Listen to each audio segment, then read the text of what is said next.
Welcome to Ben Franklin's World, a podcast about early American history with Liz Covart.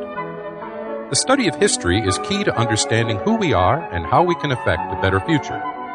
Ben Franklin's World will introduce you to historical people and events that have impacted and shaped our present-day world. And now, here's your host, Liz Covart. Hello, and welcome to Episode 3 of Ben Franklin's World, the podcast dedicated to helping you learn more about how the people and events of our early American past have shaped the present-day world we live in. Each week, we sit down with an historian to discuss their unique insights into our early American past so we can learn more about who we are and how we can affect a better future. Today's episode is the finale in our three-part Ben Franklin's World Launch Spectacular. Today, we talk with Richard S. Newman, director of the Library Company of Philadelphia. Rich and I will discuss the past and present efforts of the Library Company to serve the public at large, which Rich will reveal hasn't always been easy for the 283-year-old institution. Because in order to meet the needs of the public for each generation over the last 283 years, the Library Company has had to adapt in the way it operates, collect materials, and offers its materials to the public. Also in this episode, Rich will share his ideas for how the Library Company can continue to remain relevant to our 21st century digital age. This is a question that many historical institutions, museums, and libraries are asking themselves. In a day where we turn on our iPhones and can't sit through a TV show or dinner without checking our email, Twitter feeds, or whatever, it's tough for a historic institution to keep people's attentions on its collection. So Rich is going to talk about what he thinks the Library Company can do in the 21st century digital age to keep the institution relevant. This is a great episode, and I'm excited to share it with you. So here we go. With tidings and wisdom to share about our early American past, here is this week's special guest. We welcome Richard S. Newman, the director of the Library Company of Philadelphia. Rich's research interests include early American, African American, and environmental history. He also has a strong interest in print culture and new media. Rich has authored and edited 5 books, including The Transformation of American Abolitionism, which was a finalist for the Organization of American Historians Avery Craven Prize, and Freedom's Prophet, Bishop Richard Allen, the AME Church, and the Black Founding Fathers, which won Forward Magazine's Gold Medal for Biography. As a director of the Library Company, Rich is interested in exploring ways that the Library Company can use documents in its collections to empower people in their civic lives and careers. He sees this work as a vital way to connect to the institution with Benjamin Franklin's founding ambitions for the nation's first successful library and now its oldest cultural institution. Welcome to the show, Rich. Thanks, Liz. It's great to be here.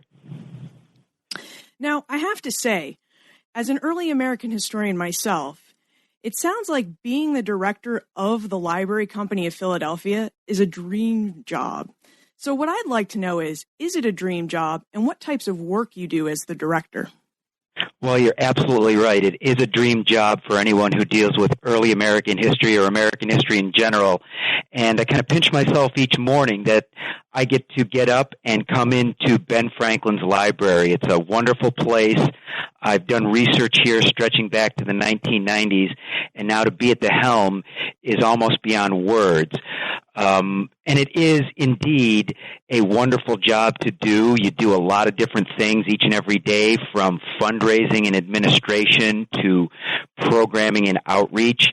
And that's the thing that really attracted me to the job, is the ability to do more than just teaching, more than just writing.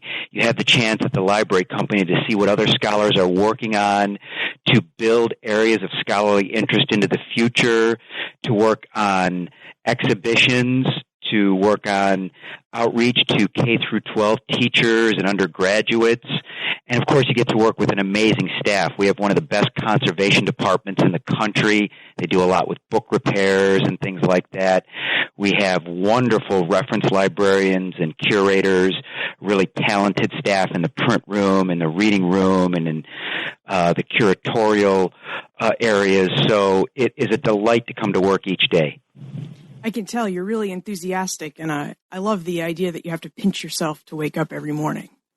Oh, yeah. And I'm one of those people that loved being an academic because writing and teaching were what I thought I was destined to do.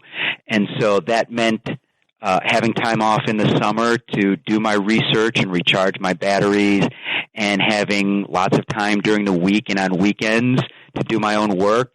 And so at first blush, getting up at 9 in the morning and working until 5 or 6 was not my cup of tea, but it's great to get here first thing and see what's happening at Ben Franklin's library, and then during the week see all of the different people who come through and all the different programs that we're engaged in. So it really has been every bit as good as I had hoped it would be. And on July 1st, 2014, the Library Company celebrated its 283-year birthday. So happy belated birthday on that. Thank you. The Library Company is a really old institution, and for a library, it just seems like it's been open forever. How has it managed to stay around for so many years? Well, first of all, thank you for the belated birthday wish. I have to admit that that was during my transition. I started on June 1st, and with the July 4th holiday, I kind of missed July 1 myself, and so I feel a little guilty now. But you're right, 283 years, particularly in American history terms, is pretty old. And I think the Library Company's long existence testifies to the dedication that the generations of staff members and board members and investors and users have had to the place. They really believe in the Library Company's mission, which is all about empowering people with books and pamphlets and bits of information so that they can use these things to rise in society, learn about the past, present, and the future, and to inspire themselves on some sort of journey to a different destination. And so I guess you could say that from its beginnings in the 1730s right up till the present, its mission has been the same. It's about using information to change the world. So even when we've been in really challenging economic circumstances, there's always been a group of people that have said we've got to save the Library Company. For example, during World War II, we were in a very tough financial position, and actually the Free Library of Philadelphia took us over. If you look in our one of our guidebooks, it says that the librarian of the Library Company was the Free Library.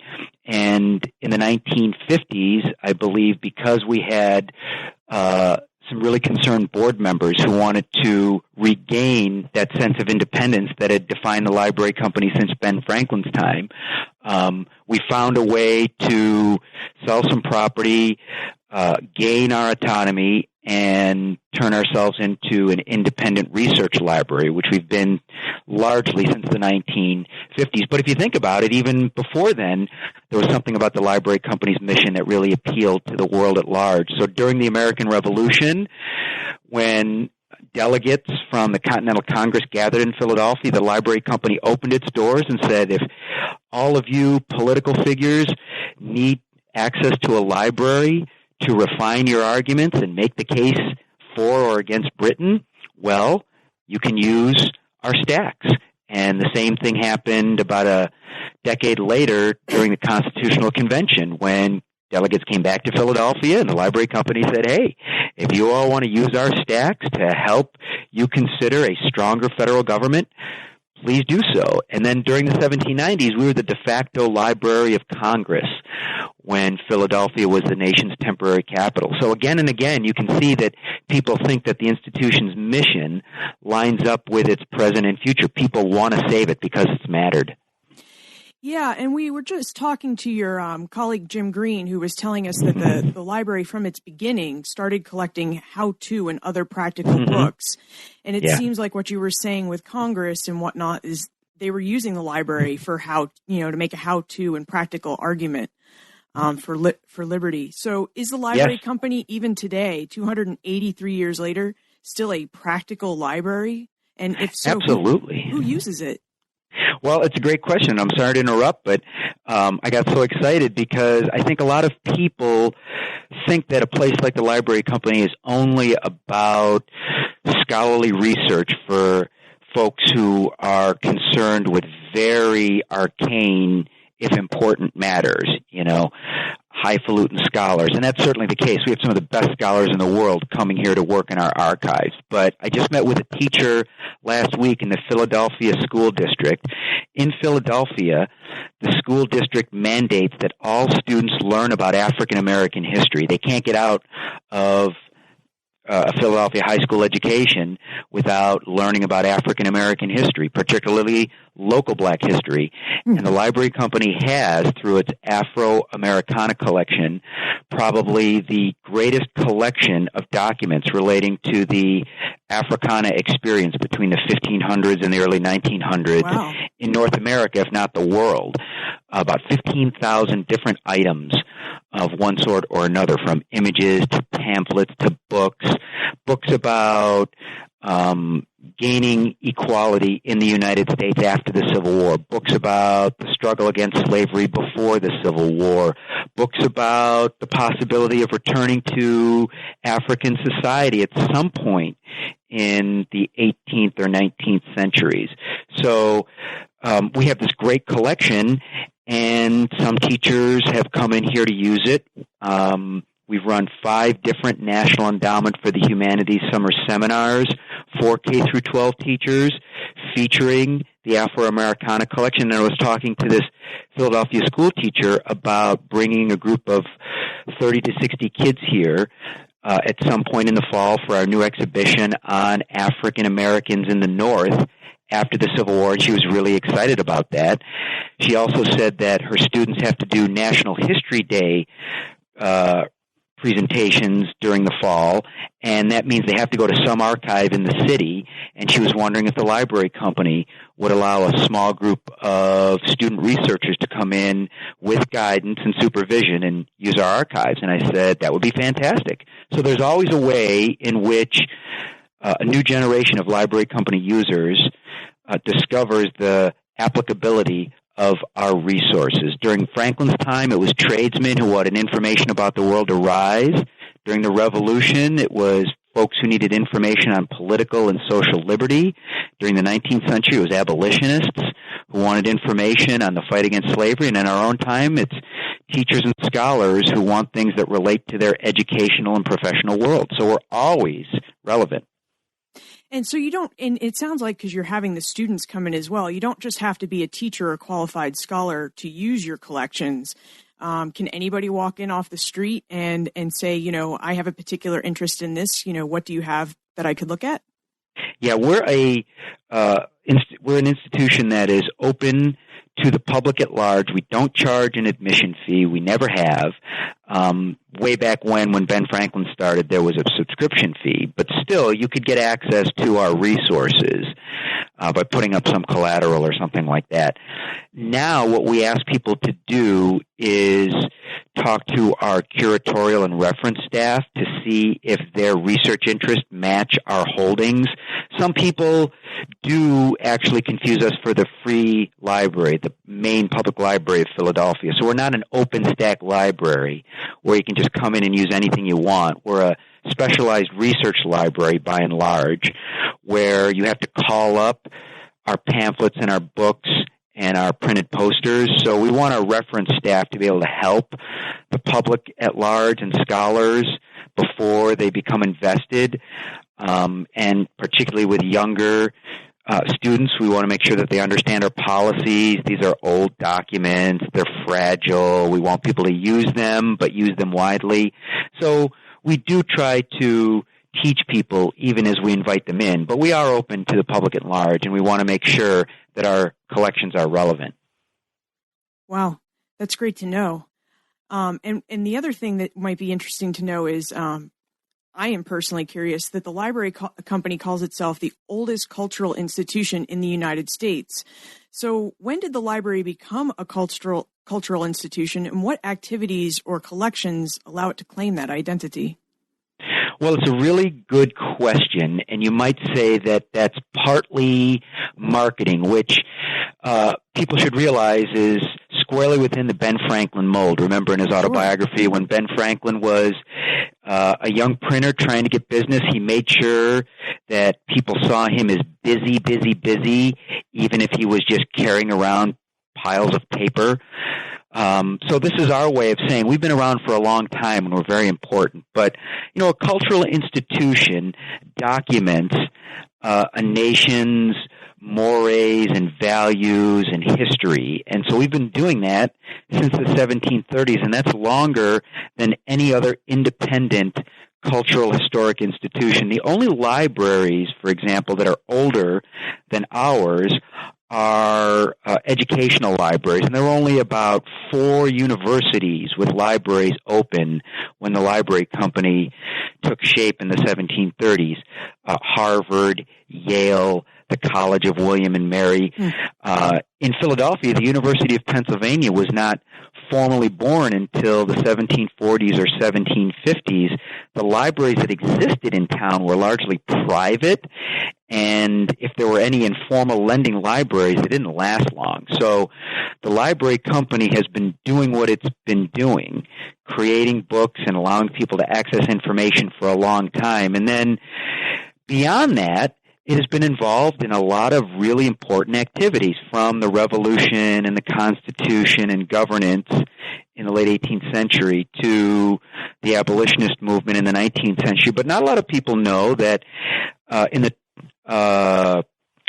20th century, the Library Company was one of the first archives or institutions to hold an exhibition on African American history and culture. In 1969, it tried to show the world that its century-long holdings in Africana history were relevant to the emerging civil rights struggle.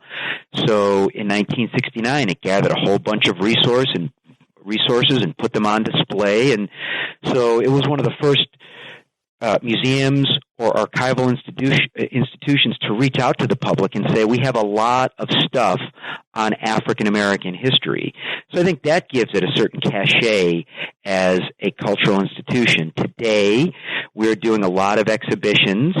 I believe you talked to Connie King, who is our amazing chief of reference, and she recently put on an exhibition called That's So Gay, which is on through October of 2014, and it documents things relating to gay and lesbian history in the 19th century. And we've had, over the last couple of months, about 1,300 visitors to the exhibition. Most people, when they come in, say, I didn't even realize that you had all of this stuff relating to gay and lesbian history back in the 19th century. And we say, but that's what a cultural institution does. It tries to make itself relevant to new historical and cultural themes. So that's why we think we can claim the title of the nation's oldest cultural institution. Interesting. And it does serve as a cultural institution today. It serves our present-day society by hosting exhibitions like That's So Gay or your African American exhibit.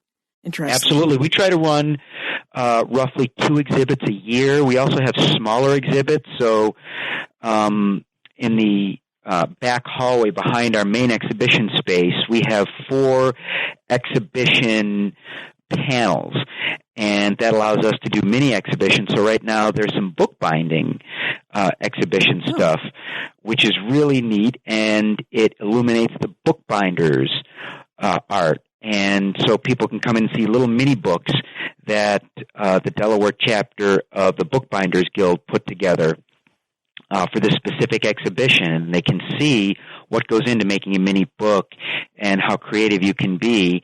And so we've got a lot of people who are involved in the technical side of book restoration coming to the library and seeing its relevance too. Very cool.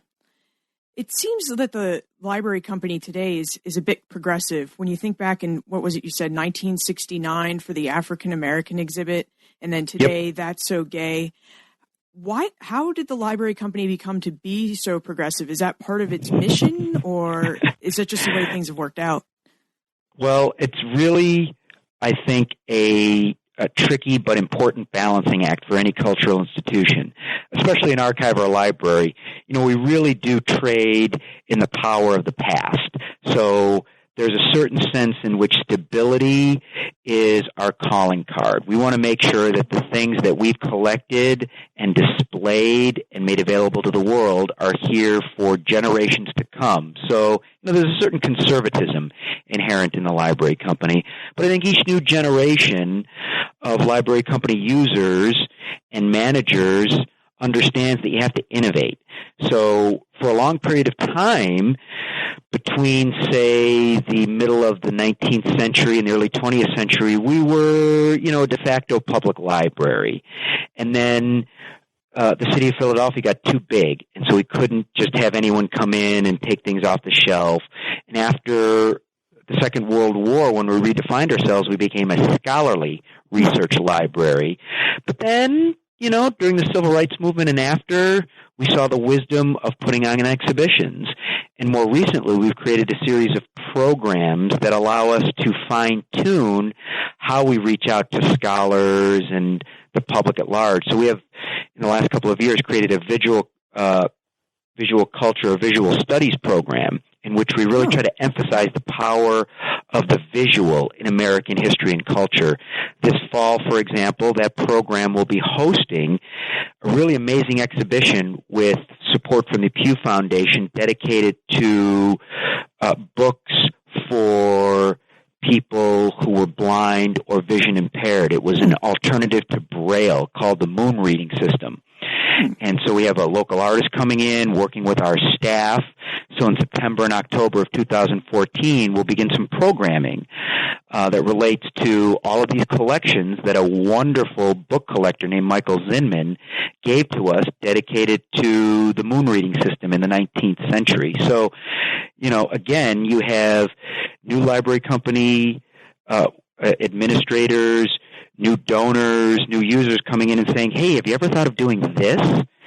And now under my kind of administrative leadership, I'm trying to emphasize K through 12 outreach even more so that we do more with local school teachers than we have in the past.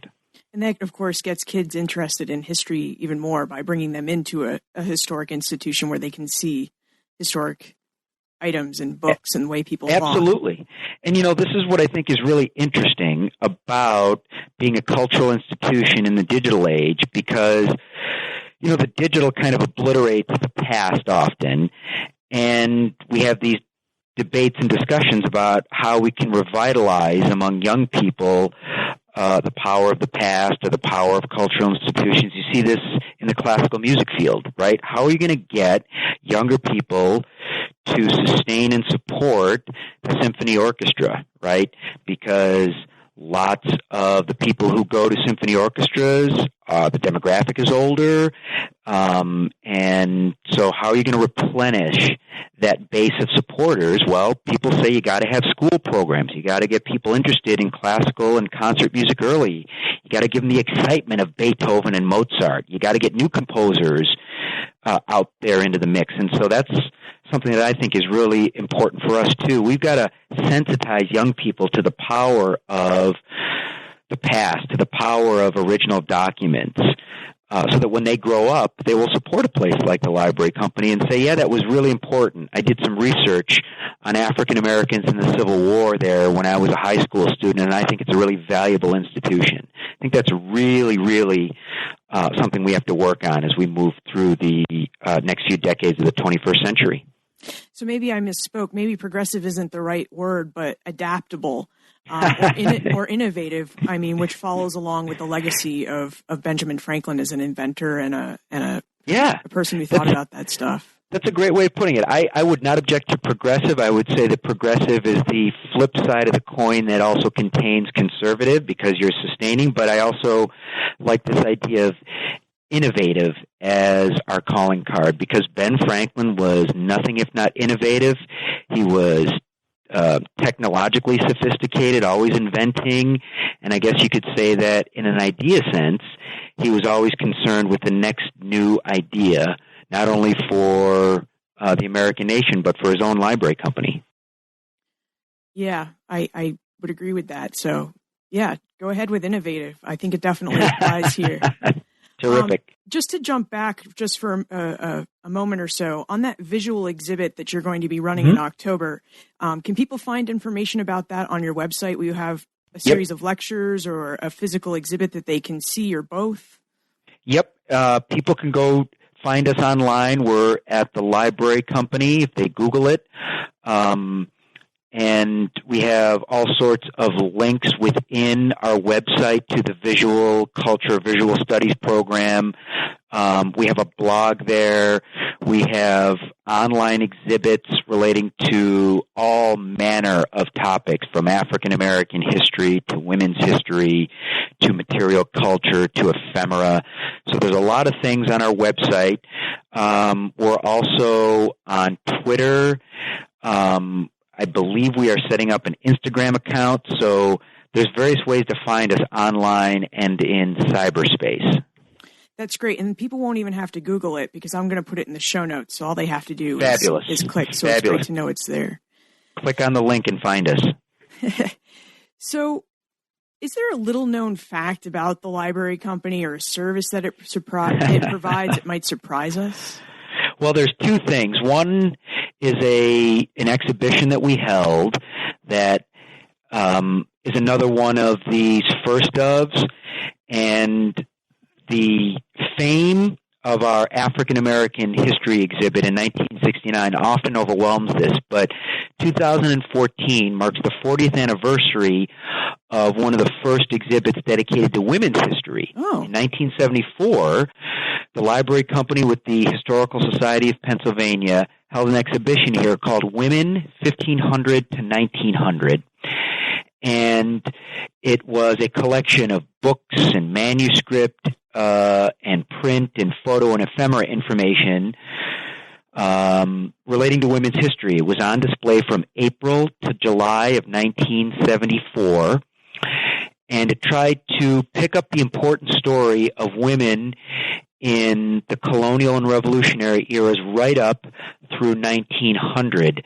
And it's interesting that this exhibit, too, took shape in an era of upheaval. So you can think about the Library Company as being, what you said before, very innovative and in step with the times. I have the exhibition pamphlet here in front of me, which is graying a little, but I think is still a very powerful exposition of what the curators of that exhibit were trying to do. It says, "The new awareness of women's place in history extends not just to heroines, but to all women. In books, films, exhibitions, and on television, the contributions of women are being examined and appreciated." And so now the exhibition pamphlet continues on. The Library Company and Historical Society think it would be great to shine a light on women's history. So this is the 40th anniversary of that exhibit, and we're thinking about ways to maybe do something online to mark that. Oh. That's one little-known fact about the Library Company that I think is very powerful.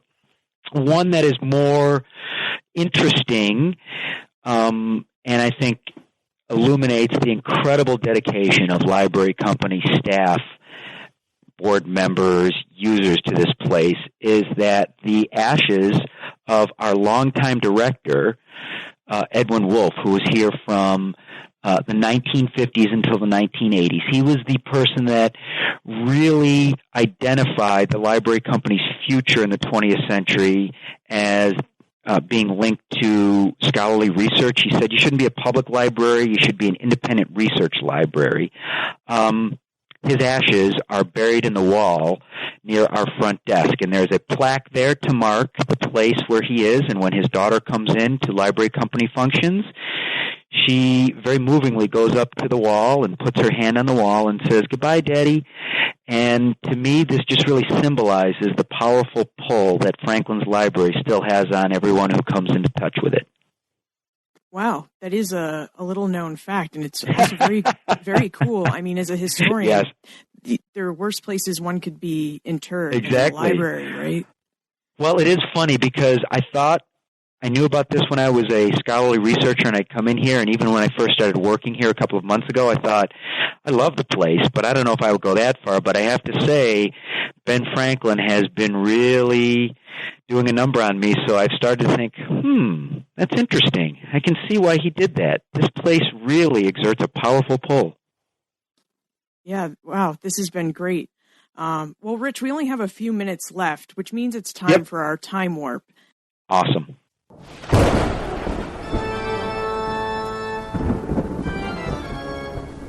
The Time Warp. Historians can't predict the future, but they can speculate about what might have been. Now, this is a fun segment where we ask our guests a hypothetical history question about what might have happened if something had occurred differently or if someone had acted differently. But the library company is innovative, so it seems fitting that we're going to innovate this question a little bit. So we're going to offer a twist. Rather than asking you about the past, we'd like to ask you about the future. Are you ready? I'm ready. All right. So although we do not know what the future will be like, what do you hope the Library Company of Philadelphia is doing 200 years from now? Well, that's another great question. I used to ask a version of this to my history students when I was teaching, and I'd say, I know you think early American history is boring, but in 200 or 300 years, there's going to be another group of American history students who are going to be studying middle American history and then 21st century, and they're going to be really bored with you all. So have a little humility. So I think about this question a lot. And for the library company, I think 200 years from now, we're going to be doing something like what we're doing now and something like what Benjamin Franklin had hoped that the library company would be doing when he launched it in 1731, meaning we're going to be projecting information out there into the world. I like to think of the library company as part and parcel of the information revolution that swept over American, Western, and global society from the 1500s to the present. And so in that sense, it doesn't matter if it's 1, 200, or 300 years, I'm hopeful that the library company will always find a way to make its collections relevant to a world hungry for information. So now we do that through books and pamphlets. We're interested in digitization and getting more things out there in digital form. But in the future, there'll probably be all sorts of new ways to convey our information to the public at large. Through your good graces, Liz, we had Google Glass here in July, and that was a real blast. We could see the importance of using new information technologies to talk about our collections. So maybe in the future, there'll be some sort of library company application that can be uploaded onto phones or inserted into glassware, and people will just be able to click on the library company and see all of the things that we have. Maybe they'll be able to channel everything that's being held in the library company now through some sort of visualization process. Maybe there'll be some technology that allows users to not only read through our sources, but to watch reenactments of things, Benjamin Franklin's autobiography or things relating to the Revolution. I don't know what it's going to be, but in 200 years, we're still, as the library company, going to be interested in dispensing with information so people can empower themselves and change the world. That's great. I will, for one, will be rooting for you, and it'll be interesting. Maybe somebody will pull this episode, and when they put together a future library company exhibition, be like, that Rich Newman, he knew what he was talking about. Or that Rich Newman, he was a little off, but we got close. I can only hope. That would be great. So this has been a great conversation, Rich, and we are really grateful that the library company has taken so much time out of its schedule to speak with us. Before we go, can you just tell us what's next for you and for the library company? Well, we're just trying to, here in 2014, build on all of the successes we've had over the last couple of years at the library company. So, as I said, we've got some new exhibitions coming down the pipeline. In the late fall, we'll open up the African American History exhibit dedicated to free blacks in the North after the Civil War. We have the Moon Reader exhibit coming up. We always have a new group of fellows and scholars coming through. Next year In the summer, we're going to launch an exhibit on fashion in Philadelphia in the 18th and 19th centuries. So there's a lot happening at the Library Company. And for anyone who's interested, drop us a line, send me an email, come and visit, look us up online. We're always willing to and excited to have new people come and visit us. And your email address is right on the website, so people. It's right on the website there. You can just go on and find me and all of our staff. Great. Well, thank you for your time, Rich, and thank you for joining us here on Ben Franklin's World. Oh, thank you so much, Liz, and thanks for all you do to keep the past alive. Thank you. I'm impressed by how the Library Company has adapted over time.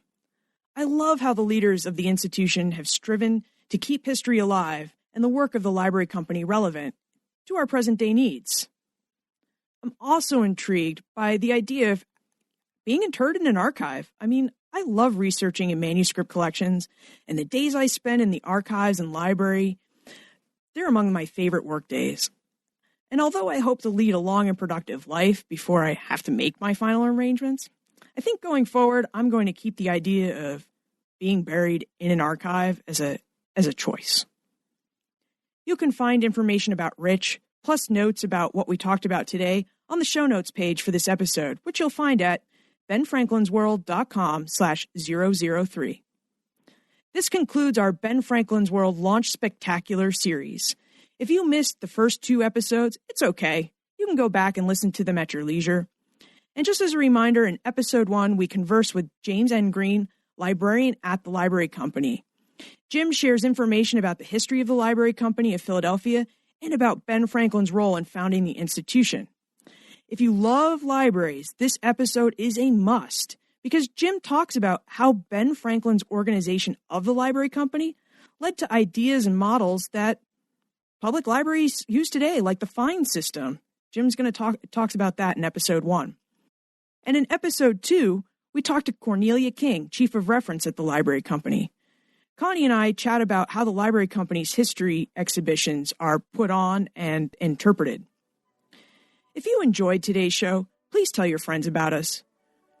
I'm not going to put this show on iTunes or Stitcher until we have a lot of episodes. I want us to get to be known as new and noteworthy. So that's not going to happen until December. So the only way new people will find out about us is if they visit our website, that's 3 W's, benfranklinsworld.com. And that's where they'll discover more about the show and where they can download our episodes. And finally, I'm committed to making this show as great as it possibly can. So if you have any suggestions, questions, or comments, please reach out. You can email me at liz@benfranklinsworld.com or send me a tweet to @LizCovart. And remember, never leave till tomorrow that which you can do today.